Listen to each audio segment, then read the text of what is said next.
Hey, what is up guys? Welcome back to another video. Today we're going to be continuing off with what if everything went wrong, and this is kind of weird because it's technically the end of the tuning exams now, so we no longer really have to talk about it, but at the same time, at this particular point in time, the invasion arc actually does occur by the Sound and Sand Village onto the Leaf Village, so it makes it kind of weird on how I might title this video, but I guess I'll just call this the invasion arc, where it could technically be called the third part of the tuning exams, but I'm not too sure. We'll just figure that out when we get to it. However, in the previous What If Everything Went Wrong video, we actually ended off with the tuning exams actually being interrupted, where the invasion begins. Now in this particular case, we get to that point where everyone has been put in genjutsu, which is fine, they're knocked out except for the elite ninja, most likely the Chunin and the Jonin. Maybe some of the Chunin have actually also been knocked out as well, but I think most of them would still be around to actually fight the Sound Village ninja as well. So yeah, we'll just see from there how it goes. There might actually be more casualties in the sense that if some things actually were to go wrong, then it wouldn't be too surprising. However, at the same time, it is a good thing to actually mention that during the original series of Naruto, being ranked a Jonin was actually quite a big deal. So if you have a bunch of Sound Ninja who are from the Sound Village and are actually ranked Chunin, there is actually quite a significant difference in strength between a Chunin and a Jonin. So to imagine that they might actually have some casualties for the Jonin is quite unlikely. Now, of course, the main thing that actually happens here, well, there's actually two main things. The first one is the pursuit of Gaara, where Sasuke is actually chasing off Gaara, and the second big thing is the third Hokage versus Orochimaru. Now, in the first particular point in time, Orochimaru does actually have the third Hokage like by the neck, I guess, like, well, at least kind of like a chokehold motion, I guess. Not necessarily choking him, but you know, you get that whole position. But in that particular moment, Orochimaru technically could have killed the third Hokage, though at that particular point in time, I wouldn't be surprised if the third Hokage also had his own clone prepared as well. So again, even with the old age, the third Hokage would still easily be able to get out of that particular situation. However, we of course have the actual fight itself, where the third Hokage is actually taking on Orochimaru. In this particular battle, it is quite hard to imagine Orochimaru actually beating the third Hokage in like the initial area of the fight, whereas the third Hokage definitely could have easily wiped the floor with Orochimaru in that case. The only thing that was kind of weakening him was him at his old age.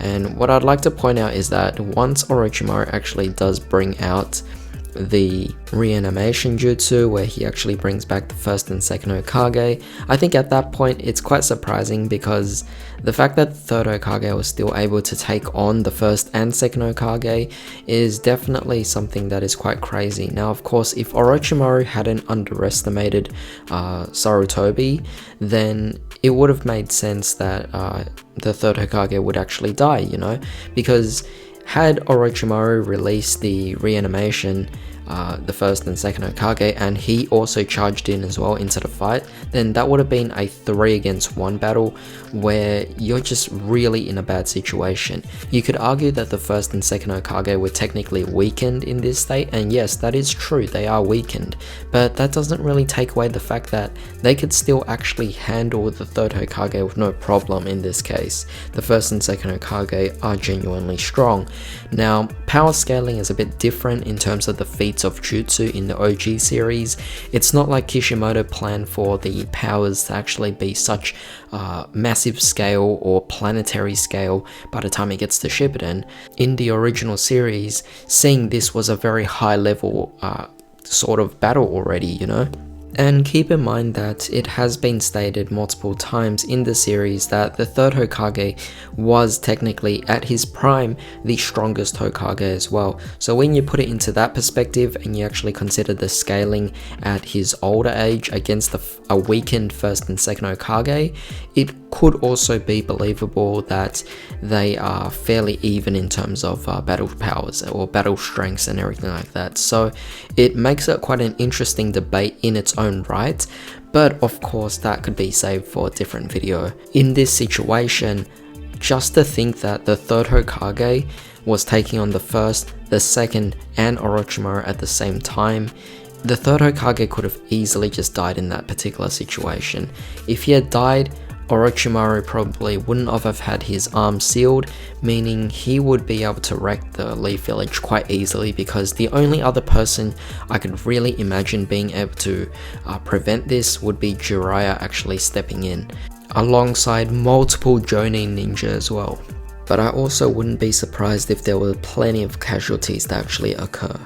Now of course, if we actually move on to the other side of the battle, you have Sasuke chasing Gaara, Temari and Kankuro, and you see the whole thing where you first actually get Temari trying to stop Sasuke. In that particular situation, I do find it quite hard to believe that Temari could actually beat Sasuke in that situation. Sasuke was actually, if anything, it is quite impressive for the fact that Sasuke had that same strategic level as Shikamaru, except he was actually quite fast in this situation. Now, given Temari was most likely already out of chakra after her fight against Shikamaru in the previous match, but you could also argue the same thing for Sasuke as well, using a Chidori against Gaara during the Chunin exam battle. So with that being said, they're technically both at around the same level in terms of being powered down. So for Sasuke to win against Temari, it's quite impressive when you think about it, because Shikamaru had to go through all these plans, and even by then he ran out of chakra. Sasuke was actually able to deal with Temari quite easily. So as a separate thing, I would like to kind of bring up the point that Sasuke, I actually believe Sasuke is stronger than Shikamaru even at this point in time. However, things could easily go wrong if Temari was genuinely going to go all out and just expend her chakra in a more reckless manner. She might have been able to kill Sasuke, but again, that's really stretching it a bit, because we don't really know how strong Temari was during that time.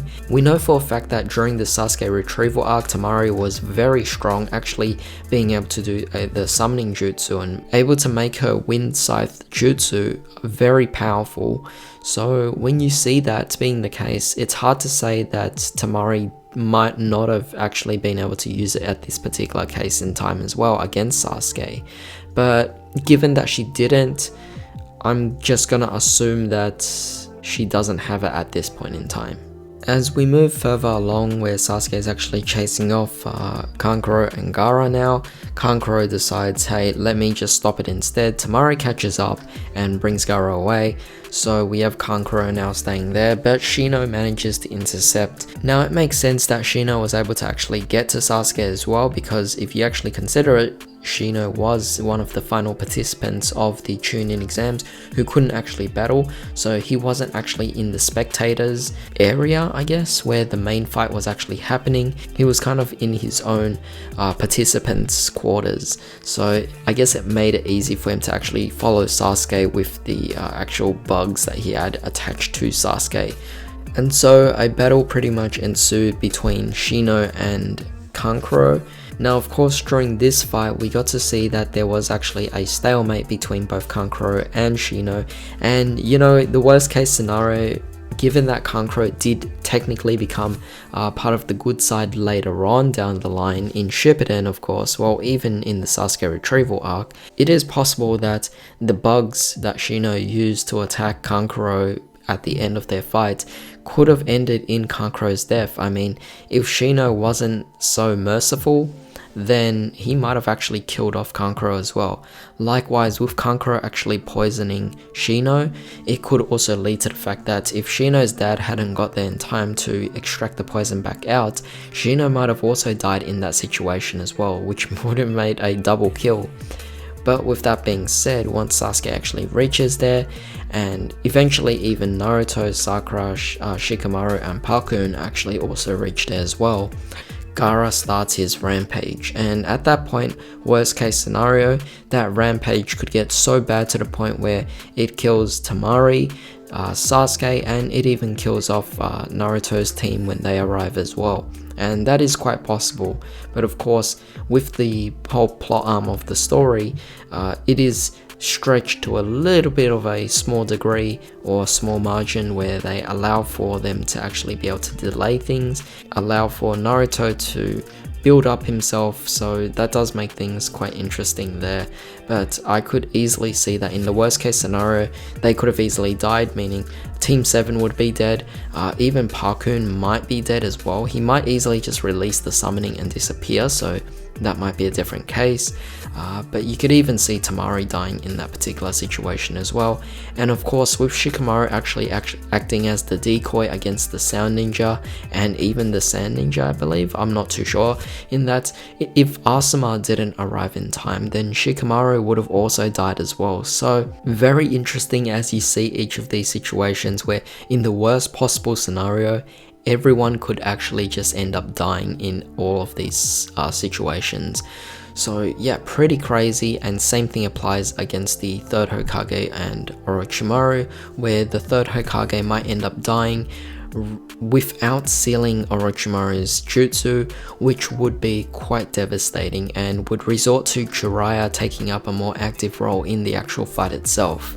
But of course, that pretty much concludes the whole invasion arc itself. I don't really want to continue on with the prelude to the Tsunade search arc, so I'll make that in a separate video where if I am able to fit it all in, I'll make the whole Itachi and Kisame coming to the Leaf Village for the first time. I'll consider that small mini arc, I guess, the prelude, as a combination to the Tsunade arc itself. So that might be one separate video, and I'll just keep this separated from that to avoid the I guess the natural flow of things. However, with that being said, if you guys enjoyed this video, definitely drop a thumbs up and also subscribe for more videos just like this. Share this video for anyone who might be interested, but of course leave me your thoughts in the comment section down below, as I'm really curious to know what you guys actually think might have been the worst situation for each of these scenarios. Was there anything I missed? Definitely let me know. But with that being said, I hope you guys have a great day. This is Enigma, signing out.